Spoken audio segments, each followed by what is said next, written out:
আজকে তোমাদের একটা মজার ট্রিক শেখাবো। ঠিক আছে, ইলেকট্রন বিন্যাস না করেই তুমি যে কোনো মৌল, পর্যায় সারণীতে 118টা মৌল, যে কোনো একটা মৌল তোমাকে যদি দেয়, তুমি তার ইলেকট্রন বিন্যাস করাই লাগবে না। না করেই কি করতে পারবা, শুধুমাত্র তার যদি তুমি ইলেকট্রন সংখ্যাটা জানো, অর্থাৎ পারমাণবিক সংখ্যাটা যদি তোমার জানা থাকে, তাহলে তুমি অনায়াসে ওটা কত নম্বর গ্রুপের আছে, কত নম্বর পর্যায়ে আছে, তুমি কিন্তু বের করতে পারবা। চলো আমরা তোমাদের সিস্টেমটা একটু শিখিয়ে দিই। এর জন্য আমাদের দুইটা জিনিস মনে রাখতে হবে। আমরা একটা কোশ্চেন প্রথমে সলভের মাধ্যমে সলভ করব। কোশ্চেনটা ছিল মেডিকেল ভর্তি পরীক্ষা 2022 সেশনে। আমরা দেখি এই কোশ্চেনটা 5 নম্বর ছিল। পর্যায় সারণীতে লেড লেড মৌলটির পর্যায় এবং গ্রুপ কত। লেড, প্রথমত আমাদের যে জিনিসটা জানতে হবে, এই যে লেড, লেড হচ্ছে কত নম্বর মৌল, আমাদের হচ্ছে 82 নম্বর মৌল। শুধু এতটুকু যদি তুমি বলতে পারো যে কোন মৌলটার পারমাণবিক সংখ্যাটা কত, জাস্ট তোমার আর কোনো কিচ্ছু প্রয়োজন হবে না। তুমি চোখ বন্ধ করে ওর গ্রুপ এবং পর্যায় বের করতে হবে, ইলেকট্রন বিন্যাস করতে হবে না, কোনোভাবে টাইম কিল করার প্রয়োজন নাই। চলো দেখি কিভাবে। আমাদের শুধু দুইটা জিনিস জানতে হবে। আমাদের জানতে হবে 18 নং গ্রুপটা কত নম্বর গ্রুপ, 18 নম্বর, অর্থাৎ নিষ্ক্রিয় গ্যাস কারা কারা, চলো দেখে নেই। এই যে হিলিয়াম, নিয়ন, আর্গন, ক্রিপ্টন, জেনন এবং কি রেডন, তারপর হলো অর্গানিজম। Okay fine. এই যে হিলিয়াম কত, হিলিয়াম এখানে কত 2 না, নিয়ন কত 10, আর্গন কত 18, ক্রিপ্টন কত 36, জেনন কত 54, রেডন কত 86, অর্গানিজম কত 118। তুমি এই জিনিসটা করবা, ঠিক আছে। আর একটা জিনিস তোমাকে মনে রাখতে হবে, সেটা কোনটা, সেটা হলো 1 নং গ্রুপ। কত নং গ্রুপ, 1 নং গ্রুপ। যে কোনো দুইটা তুমি যদি মনে রাখতে পারো, দ্যাটস এনাফ, আর দরকার নেই। 1 নম্বর গ্রুপে কে আছে, হাইড্রোজেন আছে, তাই না।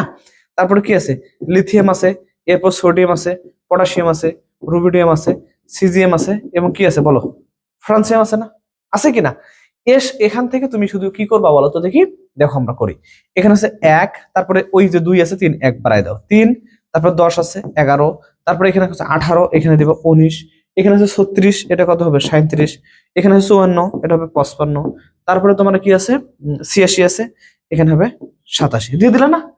তোমাকে শুধু মনে রাখতে হবে আমার যে মৌলটার ইলেকট্রন বিন্যাস করতে হচ্ছে, যখন আমরা কার ইলেকট্রন বিন্যাস করব, আমরা কিন্তু লেডের ইলেকট্রন বিন্যাস করব।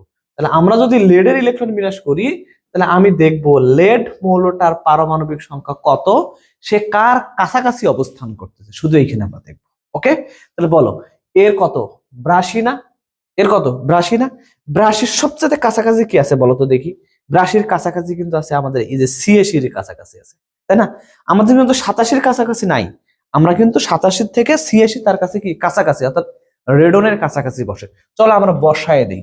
এখন আমরা যদি এখানে দেখি 42 আছে, কত আছে সরি কত আছে 82, তাহলে এই যে আমরা এখানে 82 বসাইলাম, তারপরে কত এই যে 83, তারপরে কত 84, তারপরে কত 85, পেলাম না।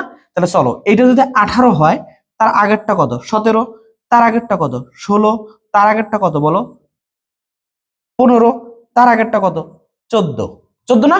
তাহলে এইটা হলো 14 নম্বর গ্রুপ। গ্রুপ কত আমরা পাইলাম হলো গ্রুপ 14। তোমরা কি বুঝছো বিষয়টা। মোট কথা যে মৌলটা তোমাদেরকে বলবে যে এর গ্রুপ কত, পর্যায় কত, তাহলে তোমার বের করার সবচেয়ে পদ্ধতি হচ্ছে তুমি নিষ্ক্রিয় গ্যাসের ইলেকট্রন বিন্যাস, অর্থাৎ নিষ্ক্রিয় গ্যাসের শুধুমাত্র পারমাণবিক সংখ্যাগুলো তোমার জানলেই হবে।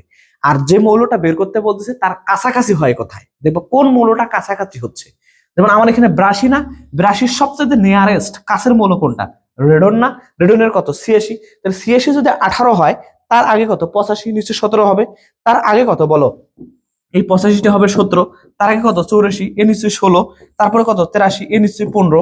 তাহলে ওই অনুযায়ী 82 নম্বরটা কততে আছে, 14 নম্বরে আছে, আছে কিনা বলো। তাহলে আমরা দেখবো এখানে 14 কয়টা আছে, 14 এই যে একটা গ্রুপ আছে, এই যে একটা গ্রুপ আছে, কয়টা গ্রুপ হলো, দুইটা গ্রুপ।